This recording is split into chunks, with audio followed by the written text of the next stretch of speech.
First and foremost, I want to say a great big welcome to every single person who's joining us. Now, wherever you're joining us from in the world, in the UK, if you're outside of the UK, if you're in the US of A, if you're in Australasia, if you're in America, if you're in Canada, it doesn't matter where you are. Philippines, guys, let us know in the chat where you're joining from. I see London in the chat already, so a great big congratulations for those of you who've already thrown it in the chat. And wherever you guys are, literally let us know in the chat. Throw it in the chat so we know exactly where you guys are tuning in from. All right, now, I want to get us started straight away in today's session in order to add enough value to you. First and foremost, I did want to apologize because for those of you who are waiting right on the hour for the session to start, unfortunately, we had engineers working on broadband and a bunch of other stuff to make sure that we don't end up having a similar session as we had last week. So for those of you who are happy about that, who are excited about that, just write in the chat, I am, so I know I'm around the right people for today's session. So first and foremost, a great big welcome. Now, firstly, what I want to do with you guys, I want to share with you guys exactly what we covered in last week's session. Now, last week's session,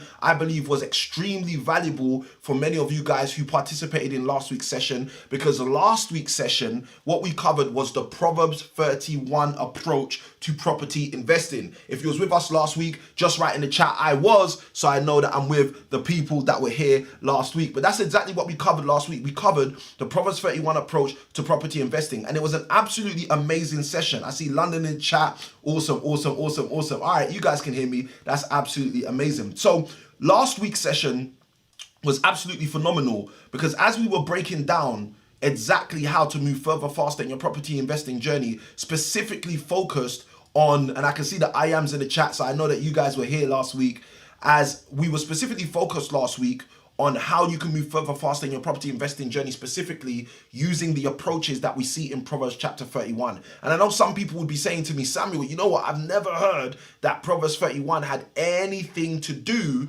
with property. And that's exactly what we were breaking down last week's session. Now, unfortunately, from what I've seen, the visuals on last week's session are not where they're supposed to be, but the audio is absolutely fine. So for those of you who missed last week, feel free to go back and just take it as a podcast, right? Literally go through the audio. You'll be able to understand everything through means of the audio and literally get the value from that session. But before we go into what we're going to be discussing in this week's session, which is going to be extremely valuable, I want to share with you first and foremost a win that I was thinking about. So this is why I said in the chat, guys, congratulations, right? So let's throw a congratulations in the chat for Cletus, because as I was preparing for today's session, Cletus' scenario and his story kind of came to mind. And I'm even going to throw a round of applause in the chat for Cletus. Right? So basically, to share with you guys exactly the situation with Cletus. Cletus was someone who decided to join our 5-day cash flow creation challenge. And as I was preparing for today's session, the things I'm going to be showing you and sharing with you in today's session, they reminded me of Cletus' situation. So Cletus is a missionary, okay? So at the time he decided to join our 5-day cash flow creation challenge, he was based, I believe, in Iceland. So someone in my team, if I'm incorrect, let me know in the chat if I've made a mistake. But Cletus was based in Iceland. He was on mission from his church. And whilst he was on mission from his church, literally serving the community out in Europe, he had his wife and his family back here in the UK. And he also had his 2 properties that he had bought and invested in a number of years ago back here in the UK.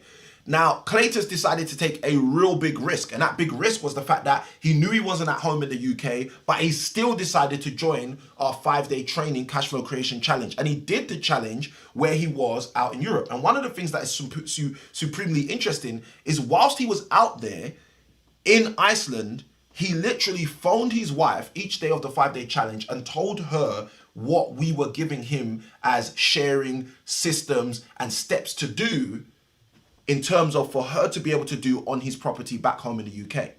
And simply by his wife doing that, Cletus was able to increase his cash flow on a monthly basis by £2,100 extra. All right, guys? Now, if you want Cletus' story to be your story, just write in the chat, I do, because this is the kind of stuff that can happen when you guys start to implement the principles that we talk about in these training sessions, all right? So if this is of value to you, just write the word value. And if you want Cletus' story to be your story, just write I do, so you can start to learn for yourself as well how you can radically increase your cash flow potential and shift your revenue from where it is to exactly where you want it to be. Now, for today's session, we're going to be talking about what I call the Joseph plan. All right, someone write in the chat the word Joseph. We're going to be talking about the Joseph plan. Now, the Joseph plan is a very simple plan. And I'm going to be outlining it and breaking it down to you. And I'll also go through some additional considerations later on in the session as well, which I think will be super helpful for you. But this is going to help you get prepared for market fluctuations. So when the markets move, I want you to be in the perfect place to understand exactly how to do that. Now, in order to literally share with you how to get prepared for market fluctuations when it comes to property, and the funniest thing is these strategies and systems can actually also be applied in your stock investing and other things as well. But I'm obviously going to stay focused on property for the sake of this session. But as I start to break this stuff down to you, if you guys get any aha moments, if you get key takeaways, if you get light bulbs, what I want you to do is share them with the community in the chat, all right? Because by you doing that, what you're doing, whether you're joining us on YouTube or any other platform, by you doing that, you're literally saying to other people, listen guys, this is the insight I got, and you're sharing, all right? And this is one of the reasons I choose to do this training live rather than as a pre-recorded training, because this allows all of us to communicate, this allows all of us to connect, and this allows us to see how people are growing and developing throughout this training, okay? So if that sounds like a good idea, all right, someone write the word good, okay? If that sounds like a good idea, someone write the word good in the chat so I know that it's a good idea. I know that you guys agree with this as well, all right? I see Dwayne who says value in the chat. Okay, awesome. So you guys are getting this. You guys are getting this. This is absolutely awesome. All right, good stuff. So with that being said, I'm going to let you guys engage in the chat as I jump into this training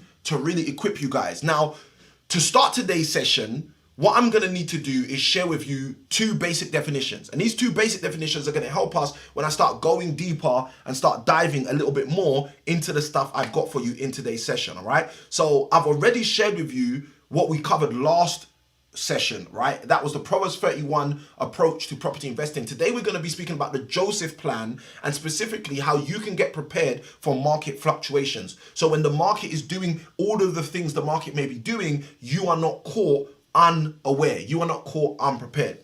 So the first thing I need to do to help you for this session is I need to define to you what a market peak is, okay? Market peak. Someone write in the chat the word peak, okay?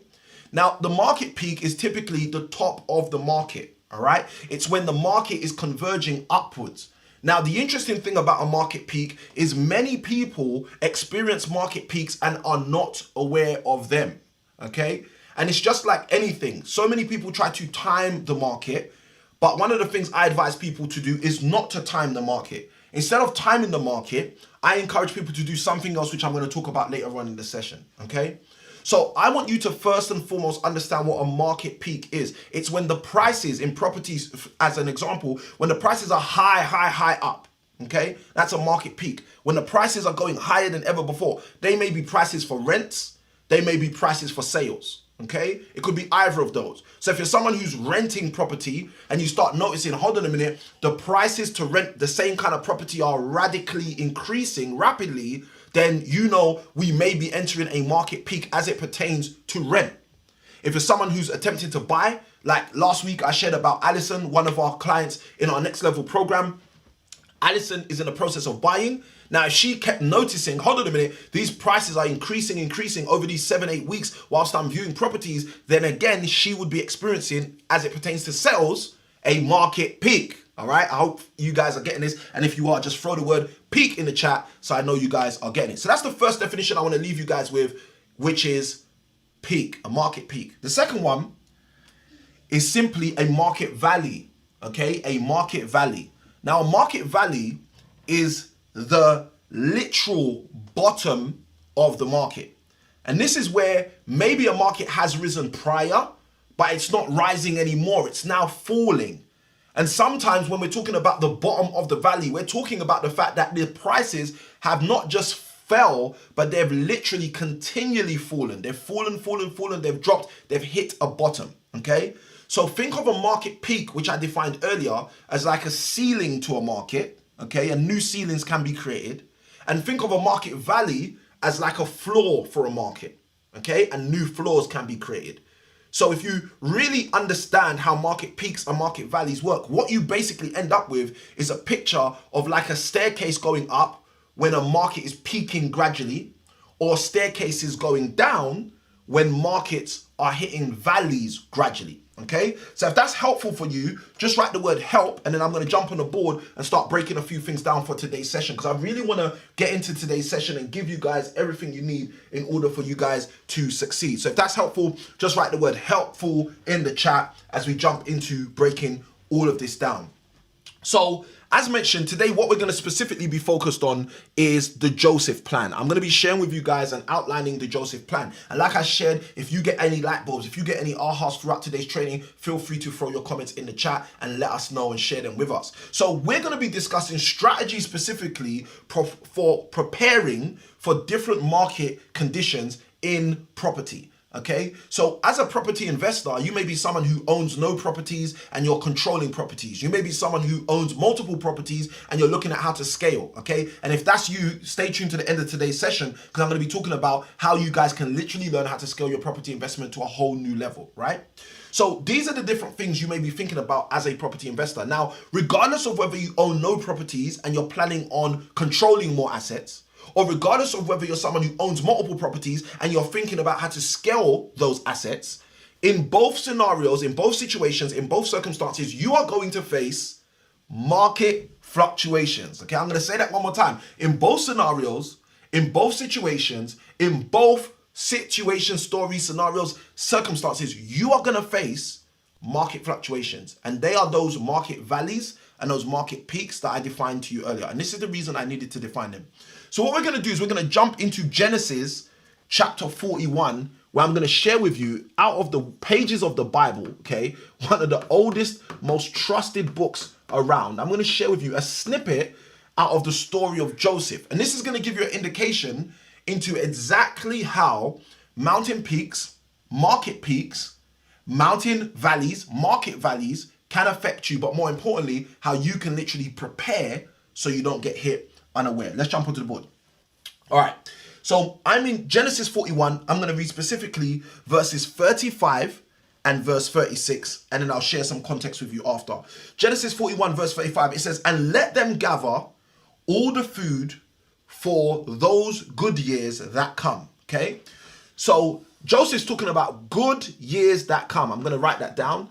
Good years that come. Okay. Now, the thing that's interesting here is it says good years that come, which means we are preparing for them. It's not just good years, it's good years that come, right? But let's keep going deeper. Verse 34, verse 35, the second part, right? "And take up, food for those good years that come, and lay up corn under the hand of Pharaoh, and let them keep food in the cities," right? So Joseph's given a strategy for the good years. I want you to just bear that in mind as we go further. Let's go into verse 36. "And that food shall be for store to the land against the 7 years of famine," all right? So now he's also identified years of famine, okay? Now, if you understand exactly what we've just read, what you should be seeing here is Joseph has just described what we could call, in terms of property investment or any form of investment you're doing, a market peak, and subsequently, let's use another color, and subsequently here, a market valley, okay? If you guys understand that, just let me know in the comments, okay? So good years that come, we recognize those as market peaks. And also the years of famine, where things are strifeful, people are struggling, there's more strife, that area is market valleys, okay? Hopefully you guys understand that. So I'm going to read 35 and 36 again fairly quickly, and then we'll jump into the context and start breaking this down. Verse 35, Genesis 41, "And let them gather all the food of those good years that come, and lay up corn under the hand of Pharaoh, and let them keep food in the cities. And that food shall be for store to the land against the 7 years of famine, which shall be in the land of Egypt, that the land perish not through the famine." Now, one of the things I think is super important to just bring to the front of this session before I even start breaking this down in real detail is Joseph summarizes that the strategy I'm giving you this strategy so that the famine, okay, and I want you to see this, because if you don't see this, you may not understand the importance of having such a strategy. But Joseph says, I want this to happen. I want us to implement this strategy so that the famine doesn't wipe you out. So that the famine doesn't wipe them out. So that the famine doesn't take them out. Okay, and this is super crucial to understand. The reason why you want to be prepared, the reason why you want to have things in place, the reason why you want to understand how to navigate and have a plan for market fluctuations is so the market doesn't, in times of famine, in times of valley, doesn't wipe you out. If you understand that, you are ready to understand exactly where we're going with this. So let's start to break this down and show you guys exactly how you can start to plan for market fluctuations, whether they be the peaks or the valleys, okay? So I'm gonna start to literally show you exactly how to do this. Now, the interesting thing is throughout our lives, we have peaks taking place, okay? Now, for context, let me explain this. In the book of Genesis, Joseph has a dream, okay? And he has a dream as a young boy that he's going to be great.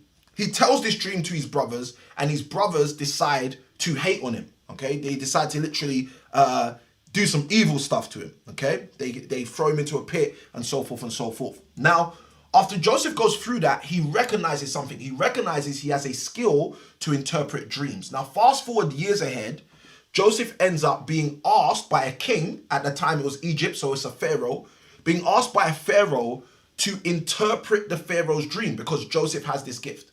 So what Joseph does is Joseph says, okay, cool, that's fine. I will interpret your dream. And he does exactly that. He interprets the pharaoh's dream. And the pharaoh explains the dream. And Joseph says from interpretation of the dream, he says, listen, he says, I understand in your dream that God is showing you, you're going to have 7 good years. Okay, you're going to have 7 good years. So I'm going to illustrate those good years literally by multiple mountain peaks. Okay, so these multiple mountain peaks are the 7 good years. And I want you to understand that. So throughout those good years, there's going to be certain good things taking place. I'll give you an example. There may be wealth. Okay, there may be fruitfulness. There may be expansion. There may be harvesting going on. Okay, there may be growth. Okay, there may be development. Now, just to make it super modern, what I'm talking about, there may be high levels of asset accumulation. Okay, now why is this important? The reason this is important is because you have to understand the kind of things, the kind of symbols that recognize what that symbolize, the kind of symbols that symbolize, there we go, the kind of symbols that symbolize market peaks. Okay, affluence in terms of wealth, fruitfulness, expansion, harvest time, growth, development, asset accumulation. These kind of things are indicators of market peaks. They are the kind of signs we see when the market is going up. They're the kind of signs we see when, hold on, great things are taking place in the market. Now, this also works the other way around because Joseph didn't just say you're going to have 7 great years and that's the end of your dream. Joseph went on to explain to the Pharaoh that besides these 7 years, which are going to be great, you're also going to have 7 years of what Joseph called famine. And they're going to be challenging years. Now, let me draw exactly what that might look like, okay? These are going to be those seasons of famine, okay? And this is where things aren't growing. This is where things aren't going up. This is where there are challenges, okay? 3, 4, 5, 6, 7. And these valleys are exactly the problems that many people face, okay? So again, this is where there is strife. This is where there's a lack of growth. There's not expansion here, there's instead contraction. Okay? And instead of development, there's destruction. This is where assets are hard to come by, so hard to accumulate additional assets.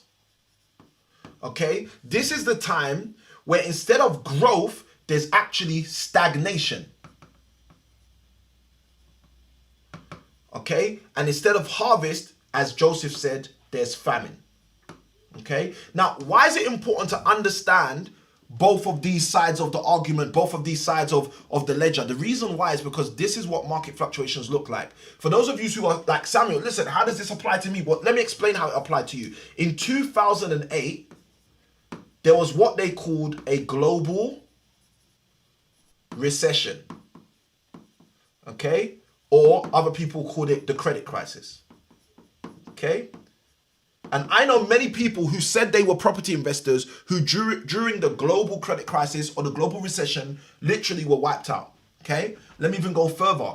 Not so long ago, let's call it 2020, we'll call it 2020. Okay? There was the infamous CV-19 that you guys have heard of. And again, some of you who follow me on YouTube, you will know that I ended up doing a YouTube video because so many of the property groups I was in, I was seeing so many people who were literally being wiped out, again, financially bleeding because they didn't know what to do in that period of time. Okay? And this list goes on. It's not just 2020. It's not just 2008. It goes on and goes on and goes on. Even in the year 2000s, we have the dot-com boom, but we also had the dot-com bust. Okay? So many things happen where market conditions have a impact, whether it's positive or negative. So this is why this applies to every single one of us. So let me share with you something that's interesting about this. We have these peaks, which Joseph defines these, and I'm going to say it right here, as fat years. Okay? Joseph defines these 7 first years as fat years. Okay? But then Joseph goes on to define these 7 hard years as lean years. Okay? So there are fat years and there are lean years. Now, why is this important? The reason this is important is because it's good for us to recognize all the different language, all the different terminology around what could be stopping us or helping us start to move further faster. Now, let me share something with you which is profound about this. Whilst all this is going on, peak, etc., valley, etc., Joseph's trajectory with the Egyptian people is like this. This is his trajectory. His trajectory is not downwards. His trajectory is not navigating sideways. His trajectory is literally going straight through the burden, straight through the drama, straight through all of the trouble that's taking place for everyone else. Okay, I'm gonna put that with a bolder mark because I want you to see this. His trajectory is all the way straight through. Okay. He's straight through. Now, I'm going to share with you why his trajectory is straight through. It's one word, one key word. And it's a word I want you to key into, which is why we're doing today's session. The one word, which is what allows Joseph's trajectory to literally be straight through all of this, is the word preparation. And this is why you being prepared is essential to you winning in your journey, whether it be in property or any other wealth endeavor that you're in. Okay? So now let's start going into the strategy so that you guys can have that mapped out for yourself, okay? Now, there's 3 layers to this, and it's interesting because yesterday I was contacted by an amazing woman, and I'm going to say she's amazing because of all of the things she's been through in the last 2 years. And she literally said to me, Samuel, listen, I need to join your coaching program with you and your wife, okay? And I said to her, okay, well, how can we help you? Like, what help do you actually need, right? And she started to explain the help that she actually needs. And as she started to explain the help she actually needs, I said, okay, cool. So where are you at in that journey? Like, what's your challenge? What's stopping you from actually achieving the things you actually want to achieve? And she started to explain it. And I said, okay, I get it. You're in a specific phase of your journey. And it helped me remember exactly what I'm going to be sharing today and just realize that this is how things work. In order for you to be prepared in the market peaks and also in the market valleys, you have to understand how things work. And this is why we're going to jump into this. So I'm going to break it down first and foremost by using Joseph, because I think that's the easiest way to explain it, and it's Joseph's plan, right? So Joseph started by working with the Pharaoh on the Pharaoh's dream, okay?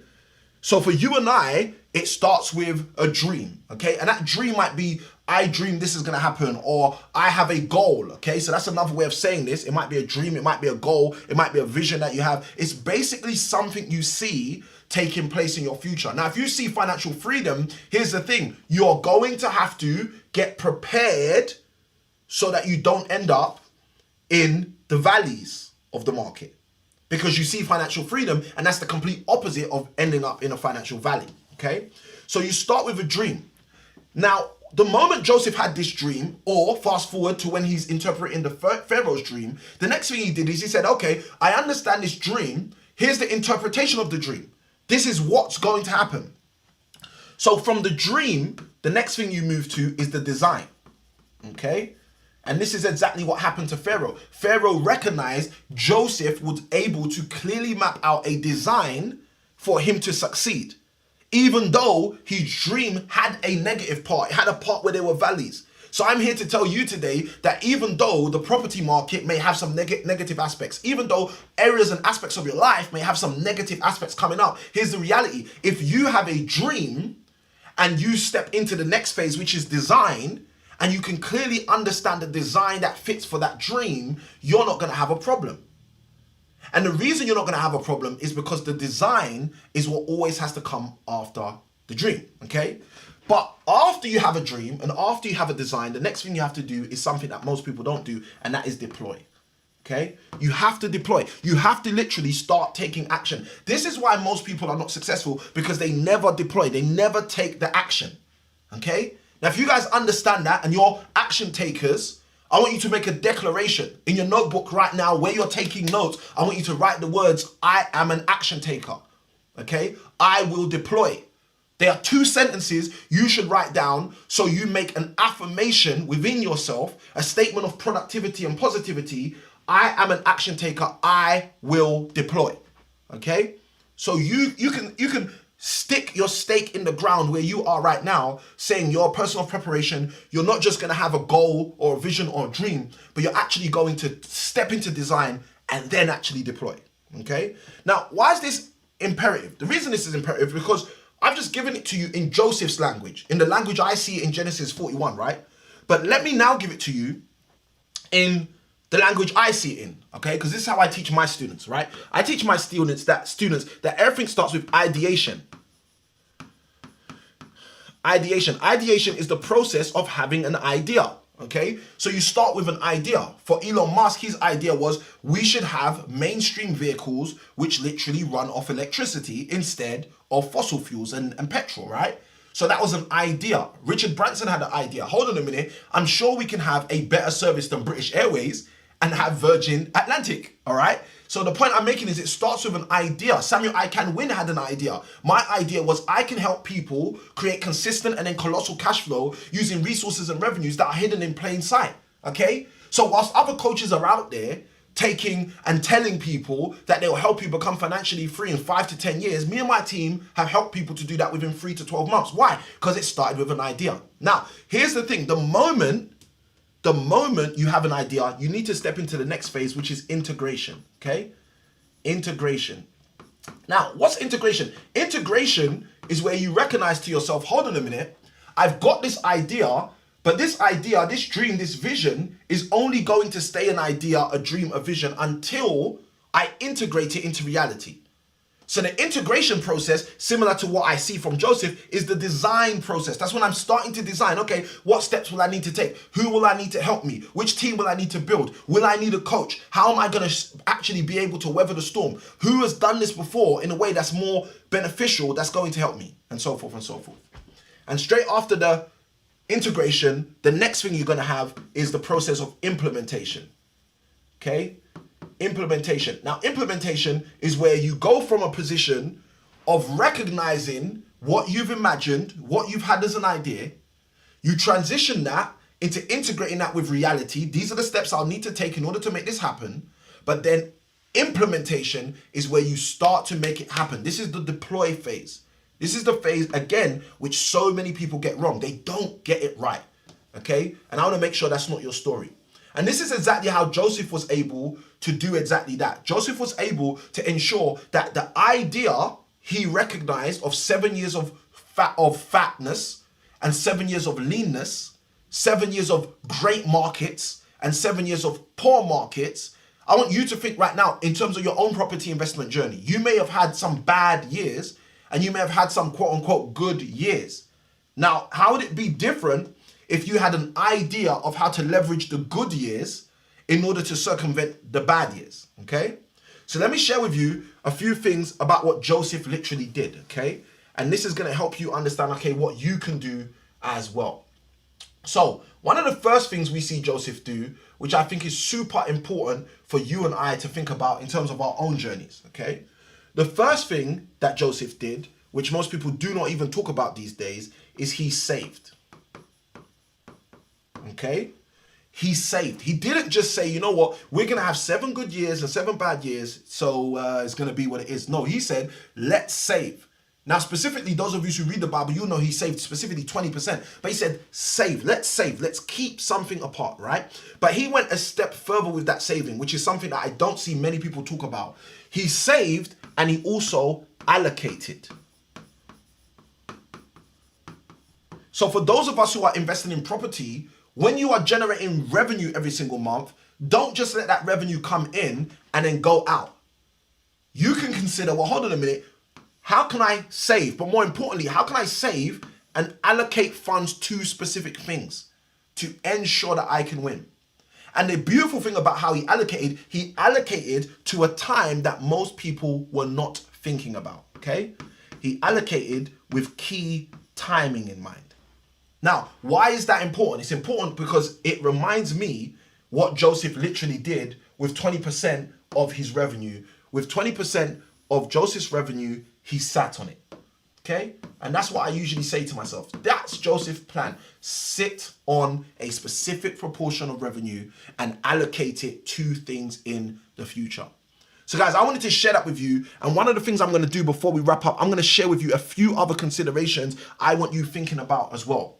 Because one of the underlying principles in all of the things I've shared with you guys today is the fact that many people think, you know what, I need to wait for the perfect time before I can invest in property. Or I need to be in a specific situation before I can invest in property. And I'm here to tell you today, that's not the truth, okay? That's not the truth. And not only is it not the truth, it's not going to help you. The reason it's not going to help you is because it's what most people have done, which has kept them out of the market instead of allowed them to be successful inside of the market. And this is the reason why today's session is so crucial for you. Because if you're paying attention to the things I've shared with you today, what you're going to understand is you are going to be in the best position to win the moment you understand how the market works. Don't wait for the market to work on you, work on the market. So I want to share with you guys a simple quote, okay? And this is a quote that I share with my students many a times. And I want you to just think about it, okay? And that quote is, instead of timing the market, market in time. Okay, I'm going to say it again. Instead of timing the market, instead of trying to be the person who says, okay, now the market's good for me to jump in. Oi, I'm in.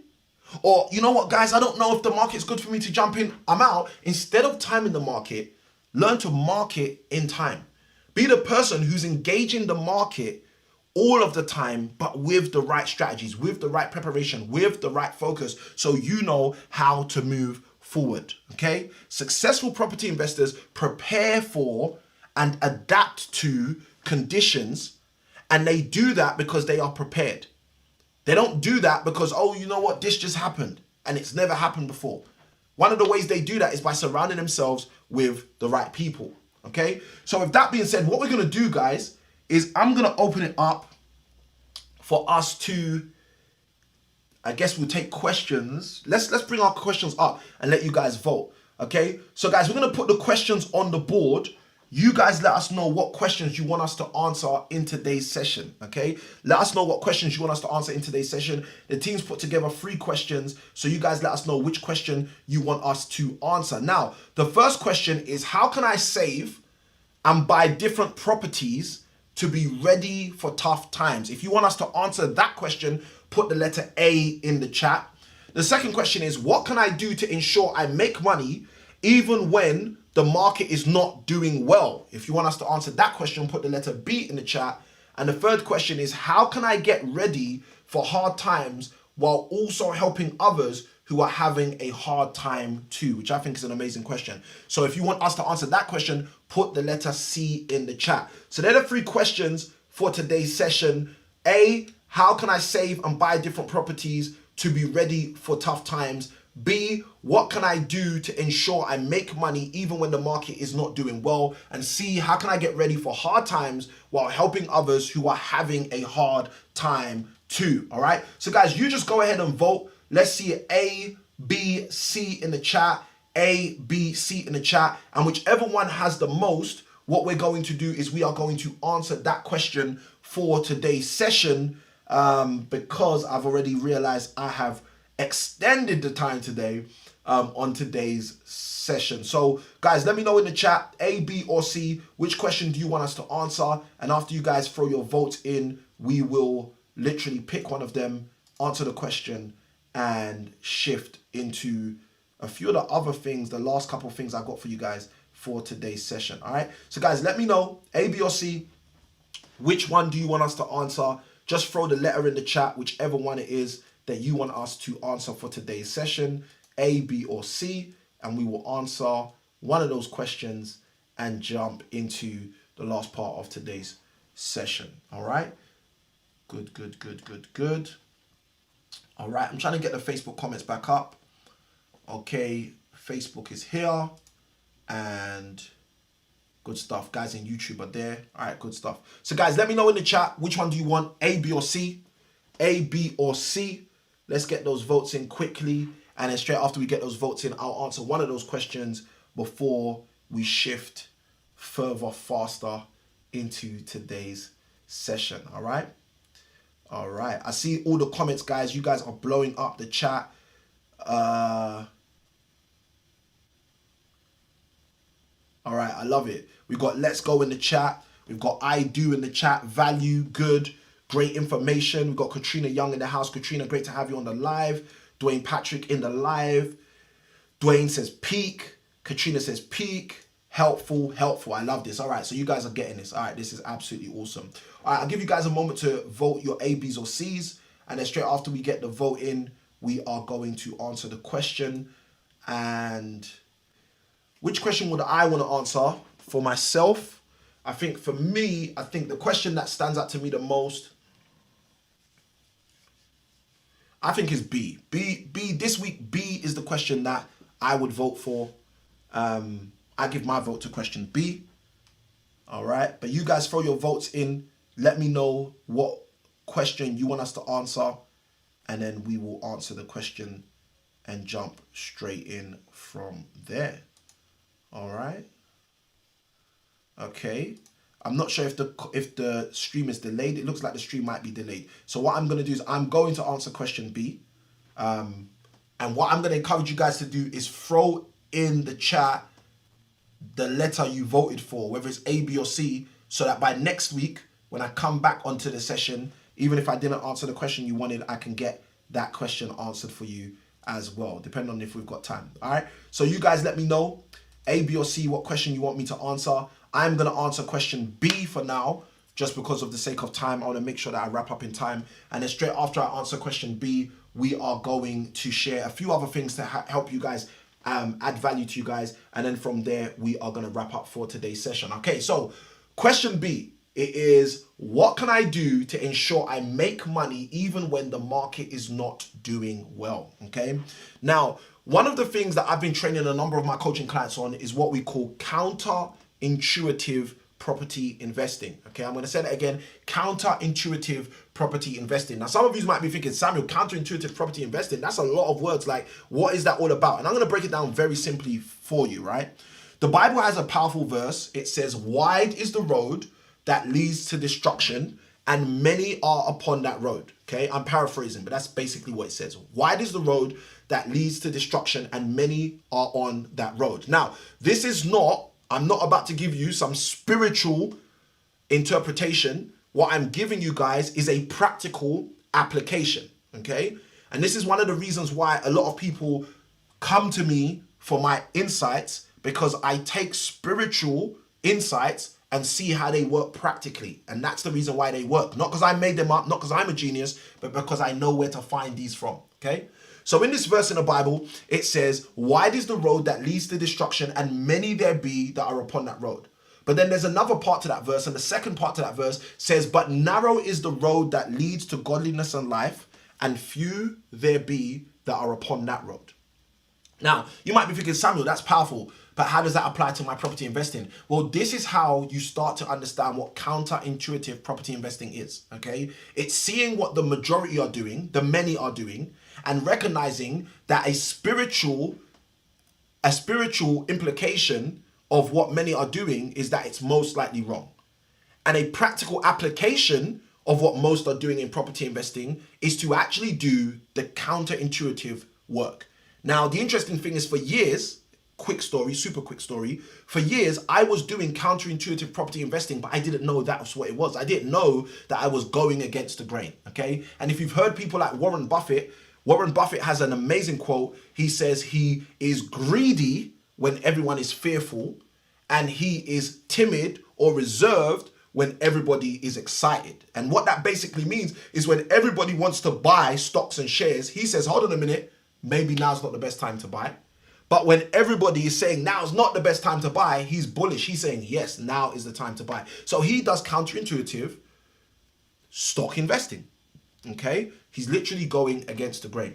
So if that was helpful for you guys, just write in the chat it was, or just write in the chat fire or something, so I know that that was beneficial and helpful for you guys. And straight after you do that, we are going to go further into today's session. I'm going to share with you guys exactly what we're going to be covering next week in our next session. And straight after I share with you what we're going to be covering in our next session, I'm also going to share with you guys how you can take full advantage of the stuff I've shared with you today. So next week's session, we're going to be talking about from tent to temple, how to scale your property investing business. Okay, I'm going to say it again, from tent to temple, how to scale your property investing business. Next week's session is going to be extremely empowering for you. It's going to show you whether you are starting with no property, like some people who follow my content, or whether you already have an existing portfolio of 8 or more properties, like many people who follow my content. It's going to show you how to literally go from a proverbial tent